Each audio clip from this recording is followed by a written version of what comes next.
विनोद, दिवाकर और अमन नदी किनारे खेत से कुछ सब्जियों को तोड़कर नदी किनारे बसे अपने घर में लाते हैं। और जब पूरा परिवार खाने के लिए बैठता है तो रिंकी बोलती है, नदी का पानी कितना गंदा हो गया, कितनी बदबू आ रही है। मुझसे तो इस बदबू की वजह से खाना भी नहीं खाया जा रहा है।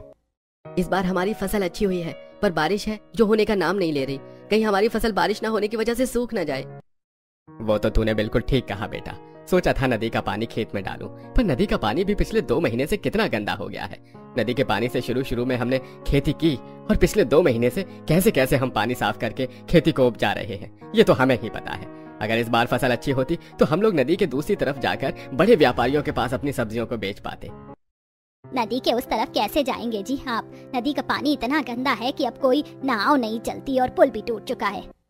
दादी, नदी का पानी साफ भी होता है और नदी का पानी हम खेत में भी तो डाल सकते हैं। मैंने बहुतों को देखा है ऐसा करते हुए। मेरी पोती बिल्कुल सही कह रही है। मैं कल ही गांव वालों से बात करूंगा और हम सभी मिलकर नदी को साफ करेंगे ताकि पाइप और मोटर की मदद से नदी का पानी खेत में जा सके। इस बार गरीब विनोद की फसल अच्छी हुई थी, इसलिए वो अपनी फसल पर पूरी मेहनत करना चाहता था। फिर पूरा परिवार खाना खाकर सो जाता है। अगली सुबह विनोद गांव के खेती करने वाले कुछ लोगों को नदी के पास इकट्ठा करके नदी को लेकर बातें करता है। भाइयों, इस बार हम सबकी धान, गेहूं और सब्जी की खेती काफी अच्छी हुई है। क्यों ना हम नदी की सफाई करके नाव चालू करें ताकि नदी की दूसरी तरफ जाकर बड़े बड़े साहूकार को अपनी सब्जियां बेच सके। विनोद भैया, बात तो तुम सही कह रहे हो, पर नदी की सफाई करेगा कौन? वो देखो तुम कैसे औरतें नदी में ही कूड़ा फेंके जा रही हैं और बच्चे अपनी गाय भैंसों को नदी में नहला रहे हैं।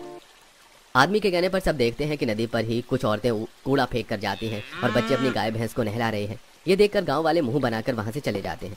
और जब विनोद अपने परिवार के साथ गांव वालों को ही नदी गंदा करता देखता है तो उसे काफी बुरा लगता है, जिसके बाद पूरा परिवार खुद नदी साफ करने का जिम्मा उठाता है। अब एक तरफ विनोद की बड़ी बहू एक जाल से नदी का कूड़ा हटा रही होती है तो दूसरी तरफ शांति अपने दोनों बेटों के साथ मिलकर नदी किनारे की सफाई करती है और पूजा कूड़ा फेंकने से औरतों को मना करती है। आंटी जी, आपका घर तो इस नदी से काफी दूर है, आपको बदबू नहीं आती और ना ही कोई परेशानी है, पर मैं गर्भवती हूँ, मुझे बड़ी परेशानी हो रही है। हम लोग नदी साफ कर रहे हैं तो आपसे विनती है कि आप लोग नदी गंदा ना करें। बहू, कर तो तुम ऐसे रही हो जैसे कि तुमने नदी ही खरीद ली हो कूड़ा फेंकने की। और भी जगह है, यहाँ नहीं फेंकने दोगी तो क्या हम कहीं और फेंक लेंगे? और एक बात याद रखना, तुम और तुम्हारा परिवार मिलकर इस नदी की सफाई नहीं कर पाएगा। पूरा परिवार मिलकर हर रोज नदी साफ करता और गाँव के लोगों को नदी गंदी करने से भी रोकता है और खुद बाल्टी में पानी भरकर खेत तक ले जाते हैं। ये मैं 5वीं बाल्टी नदी से भरकर खेत में डालने के लिए जा रही हूँ। माँ जी, अब आपको आराम कर लेना चाहिए। मैं देवर जी और दिवाकर है ना। हाँ माँ, अब तुम घर जाकर आराम करो, तुम्हारे बदले मैं काम कर लूंगी। भाभी गर्भवती है, उन्हें अकेला नहीं छोड़ सकते। अपनी बहू और बेटी के कहने पर शांति आखिरी बार खेत में पानी डालकर घर चली जाती है। तो वहीं अब भी पूरा परिवार एक एक करके नदी से बाल्टी में पानी भर के सब्जियों के खेत में डाल रहा होता है, जिससे सब्जियां और तरोताजा हो जाती है।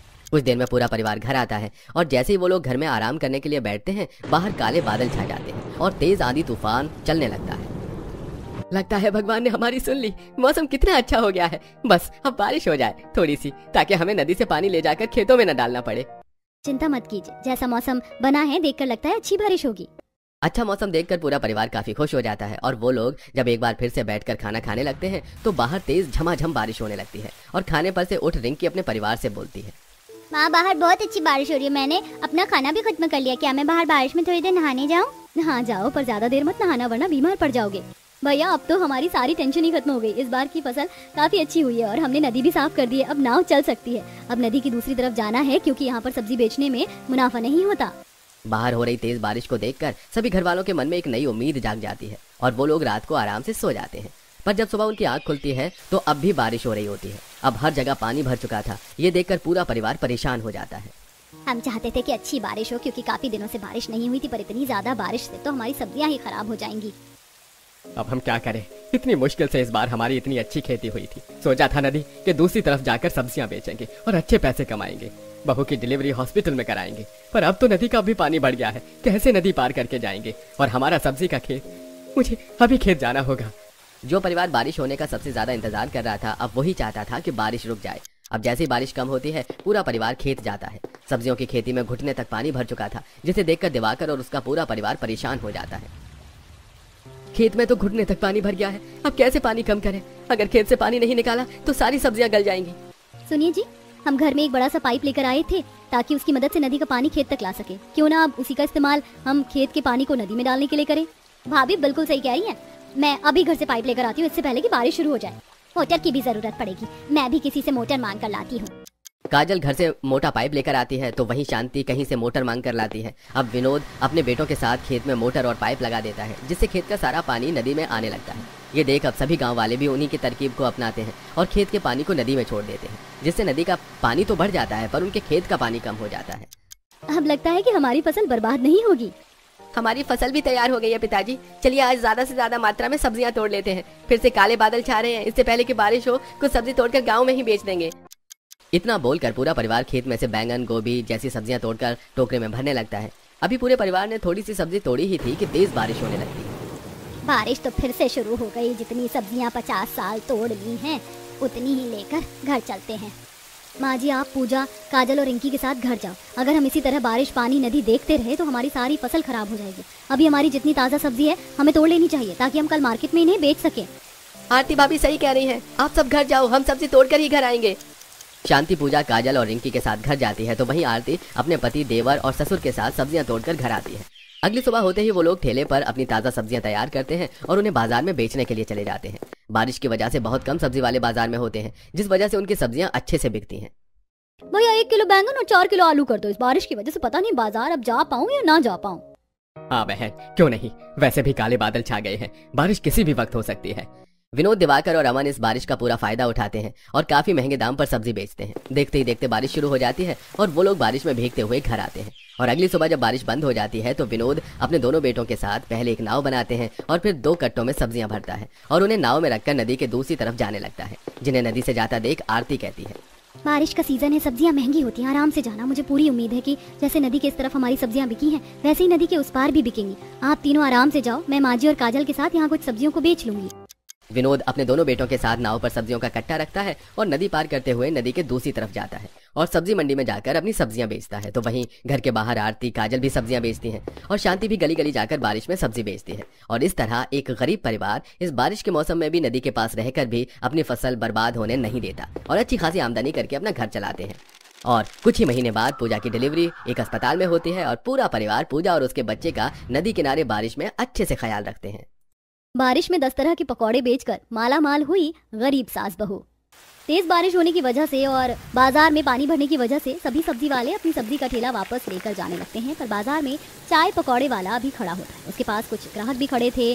तो वहीं एक लड़की अपनी माँ से कहती है, माँ, काले बादल छाए हुए हैं, फिर से बारिश हो सकती है, थोड़े से प्याज के पकौड़े ले लो ना। अरे बेटा, रोज एक ही प्याज के पकौड़े खाकर तेरा मन नहीं भरता क्या? अगर प्याज के अलावा और कोई दूसरे पकौड़े बिक रहे होते तो लेने की भी सोचते हैं। माँ जी, बारिश में चाय पकौड़े को कितनी डिमांड होती है ना, पर लगता है कि लोग एक ही तरह का पकौड़ा खाकर बोर हो रहे हैं।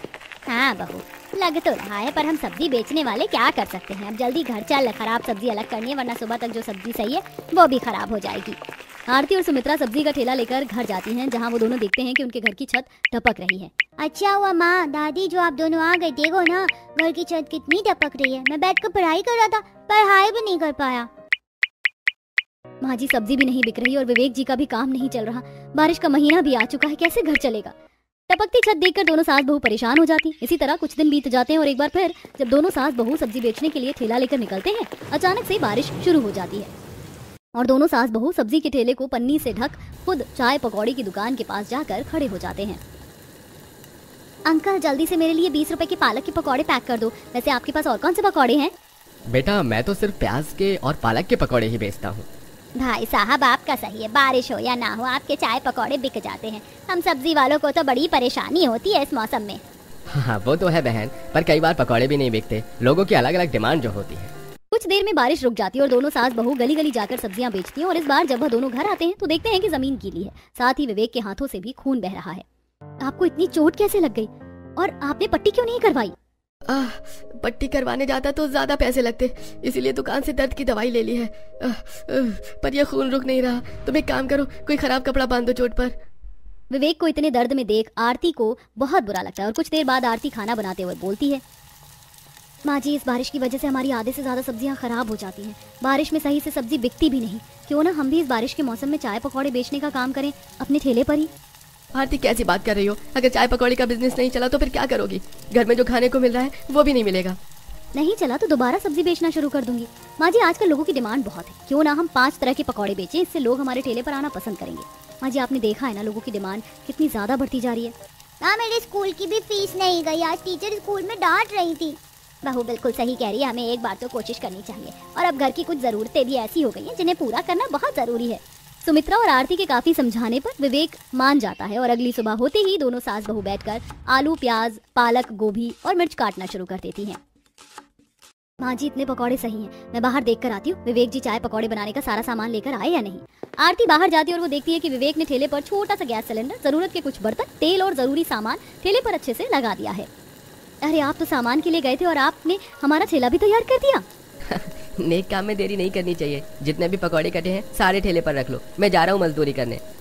विवेक का साथ पाकर आरती को बहुत अच्छा लगता है। कुछ देर में दोनों सास बहू अपनी चाय पकौड़ी का ठेला लेकर बाजार जाती हैं और 2 लकड़ियां जमीन पर लगाकर उसके ऊपर बड़ी पन्नी लगाती हैं ताकि बारिश में उन्हें पकौड़े बनाने में दिक्कत ना हो और ना ही ग्राहकों को पकौड़े लेने में। आइए आइए, बारिश के मौसम में गर्मा गर्म चाय पकौड़े खाइए।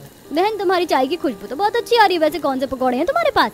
बहन, हमारे पास तो 5 तरह के पकौड़े हैं, आलू, प्याज, गोभी, पालक और मिर्च।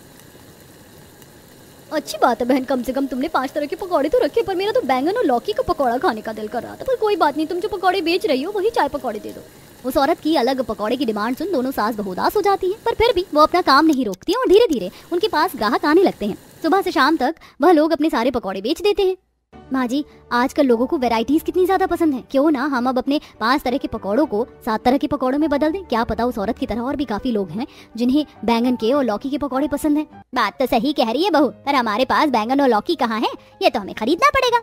माँ जी, अब बिजनेस किया है तो थोड़ा पैसा तो लगाना ही पड़ेगा। उस औरत की बात सुन घर जाकर दोबारा आरती बाजार जाती है और 2-2 किलो लौकी और बैंगन लेकर घर आती है।